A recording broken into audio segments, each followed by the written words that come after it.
welcome back to the second series of my videos. This is week 2 of our trip to the Nullarbor Plains in May 2023, and we're at the Pannakin Plains Cave. This video was taken by my good friend and fellow cave diver, who essentially used his GoPro to give us a walk down into the cave, which he then allowed me to use the footage, which is fantastic. You heard him call out on ladder. Um, so when utilizing any of the equipment to get into and out of the cave, or any of the safety equipment within the cave, we would always call out that we're on and using that equipment to ensure that only one person at a time could be on that equipment.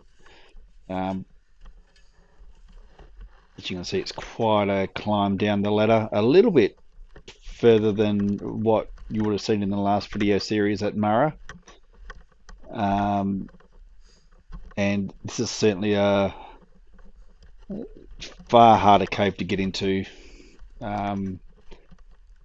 Whereas Murra El Elavine's really quite steep. It's quite a linear run down to the water, with a few twists and turns, but Pannakin Plains essentially has a lot of different elements to it. You can see that line running past, that's the fill line for the cylinders running all the way, for the diving cylinders, runs all the way down into the water's edge.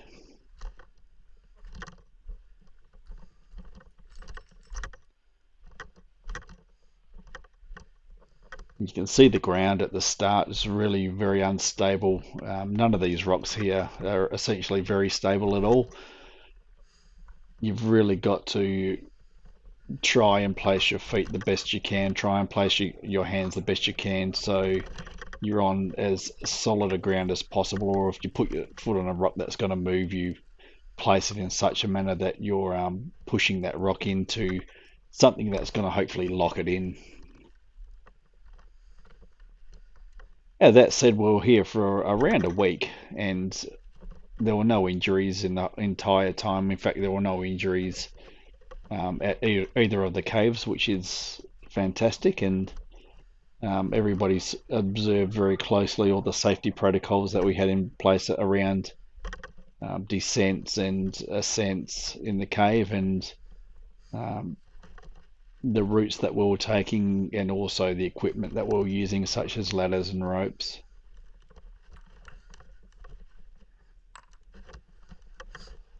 And I would definitely recommend to any cave diver that wants to do these types of caves to go and get some training in essentially caving, climbing, rope techniques, or even general climbing.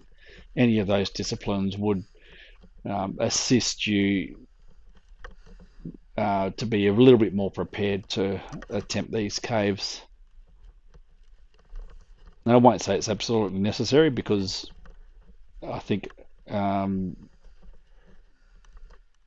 there was probably the majority of the people here that were not trained in any way or had any experience in climbing or caving before, so everybody managed to do it safely. But again, we did have some very good safety protocols in place.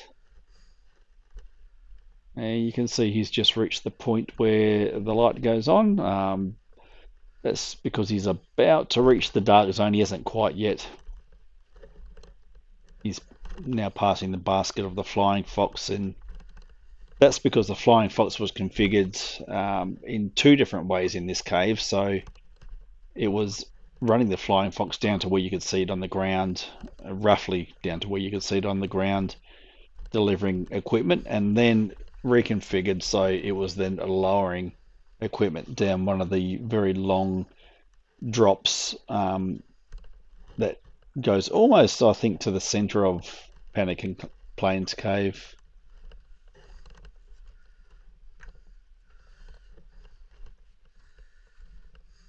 And finding your way into the cave in the first place is a little bit of a task. You need to remember where to go, especially before the ropes and other guidelines were there. It's only a very relatively small entry compared to what seems like a larger entry, but um, has more sheer drop-offs and is certainly not a recommended way to go. And in particular, in this cave, there are um, only two ways, I think, to descend this first part or ascend this first part as well. And um, part of the permission of actually um, being allowed to go into this cave is that you will use those ways. So this way is the way that essentially everybody would come in and out of the cave. It was a little bit tighter, but also in some ways a little bit easier than trying to traverse the sheer drop-offs and probably harder climbs.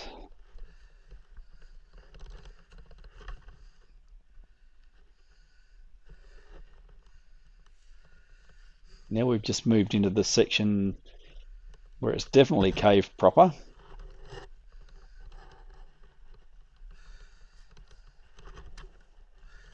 And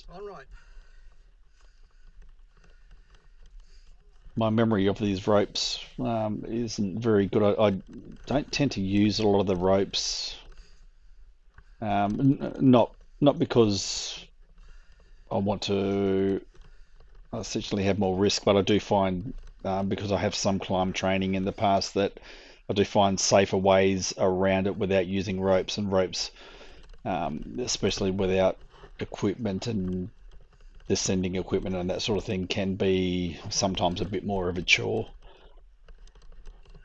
But I would recommend, as this climber is doing, utilizing the ropes if you're a little bit less sure, or if you don't have as good a climbing or should I say safety equipment, good boots and that sort of thing, and especially the right sorts of I suppose pants for good covering, good flexibility and ability to move.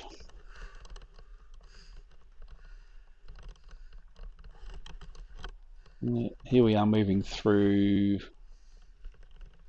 I think they call it the mail slot or the mail box or something like that. And again, I'm going to butcher all of the names for these things because for me it's not something important to recall. Um, People that frequent this cave or have been there quite a few times will remember the names very well. You can see an orange line tied to that rock. We are not entirely sure what that was for. It just happened to be there and it didn't seem to be doing anything. It wasn't marking anything. It was essentially loose.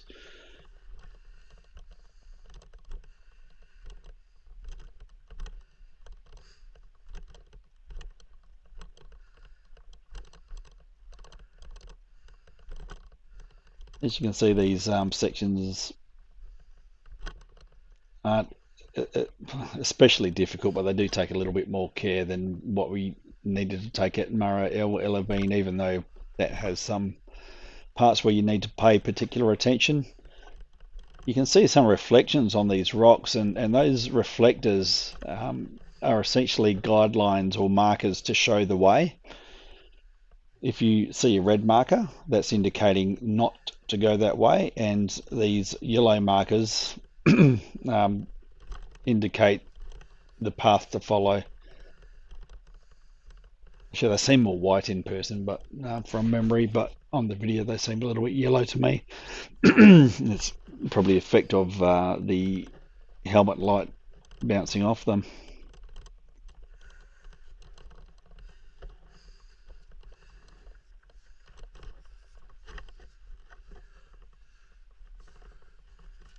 Yeah, this rock was particularly tricky to get around because it does sort of push out a little bit past the stepping points and forces you to go slightly off balance um, before you are able to sort of find a comfortable stepping point or standing point.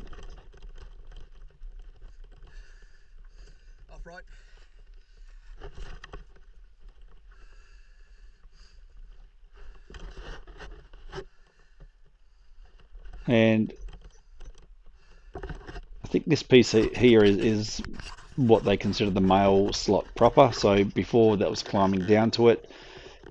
Here is where the end of that long rope on the converted Flying Fox would have ended.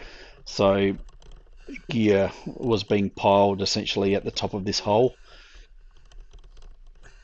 before being handed down sort of by via teamwork. Essentially, we had 4 or 5 people handing equipment to each other, trying to stand it as statically as possible, just passing it across.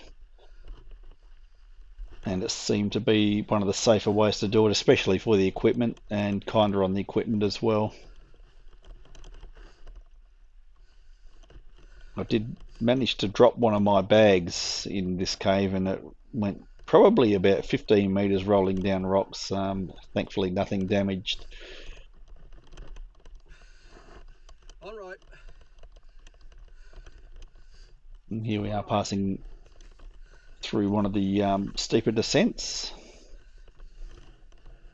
That descent certainly requires a little bit of assistance getting down. You can see the red dot there showing not to take that path. So the climber's staying to the left.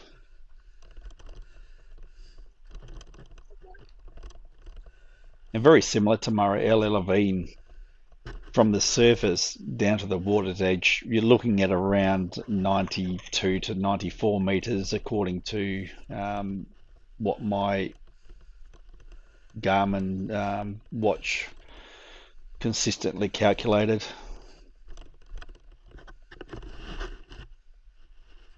Here we are passing into the second Flying Fox, so we're very now close to the bottom part of the cave, where it sort of flattens out and you need to traverse a lot of rocks and boulders to get to the water's edge, but there is still quite a drop to go.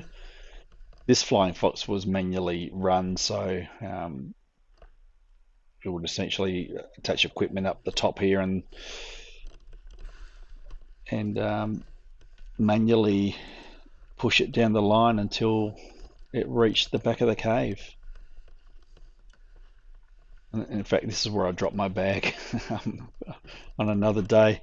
And unfortunately, we couldn't capture video of the whole team working and the process of getting the equipment in and out, because it was essentially just too difficult, and there was way too much work to do to be stopping and working out camera angles and placements and that sort of thing.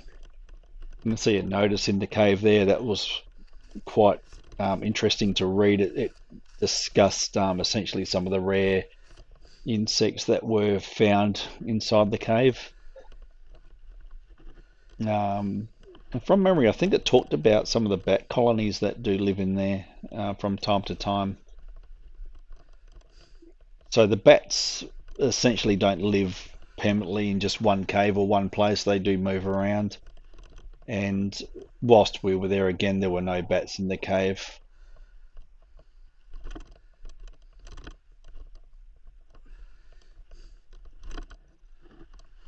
Climber picking his way through, and to the right you can see a little bit more of the airfill line that runs down to the water, known as a fill whip.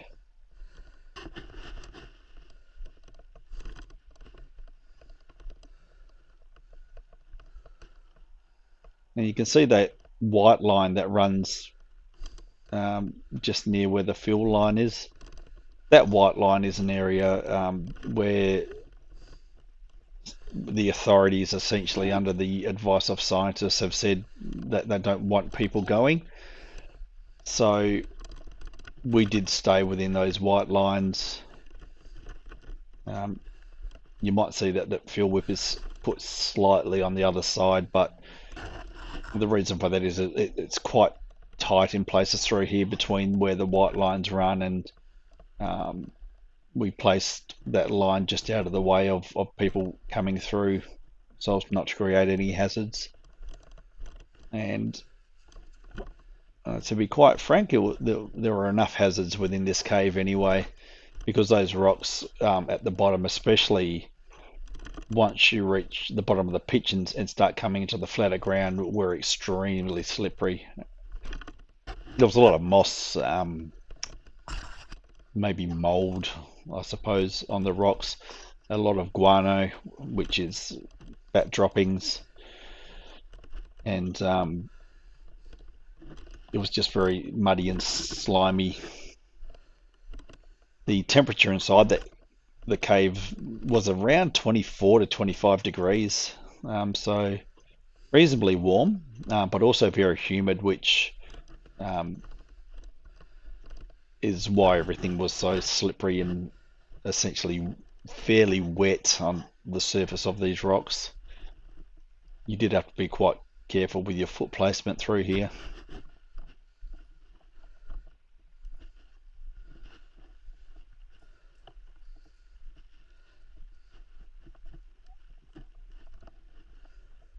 So the climber's just coming to the back side of that flat passage and over the top, and you can start to see some lights and equipment there, and that's coming up Morning. um, to the little hill just before the water's edge. In fact, you can see the water just down the bottom there. There's a few pools in this cave, but the pool that essentially leads you into the cave diving section is roughly where the divers looking, where the climbers looking now.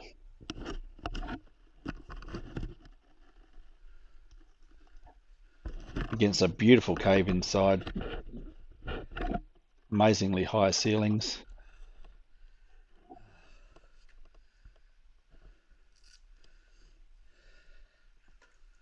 Quite different in its look and structure to Murray El Elevine. And that pretty much brings us to the end of our walk into Pannakin Plains Cave. I hope you enjoyed.